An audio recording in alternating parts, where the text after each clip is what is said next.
Et nous retrouvons notre correspondant Farouk Attig en direct du Caire. Bonsoir. On vient de le dire, les partisans du président Morsi ont annulé certaines manifestations. Qu'est-ce que cela signifie? Est-ce que le mouvement s'essouffle?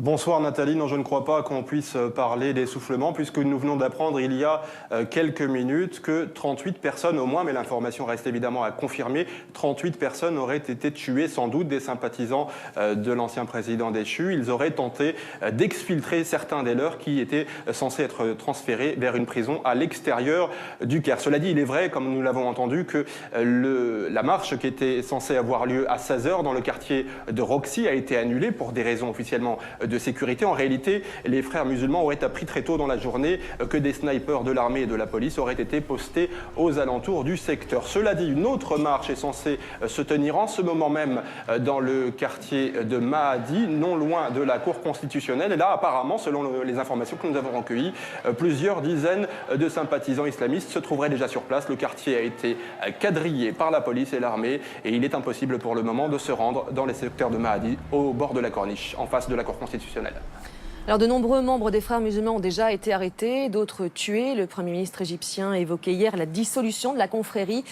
Quelle est, selon vous, la stratégie du gouvernement égyptien ?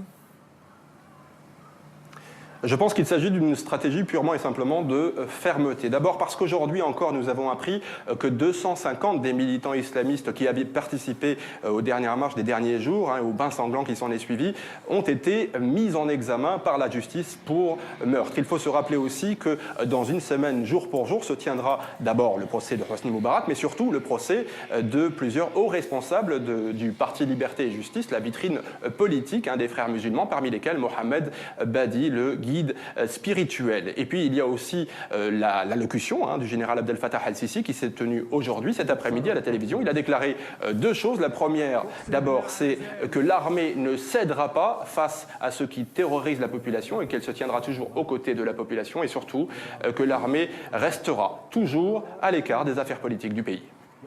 Merci beaucoup Farouk Attig pour ces précisions.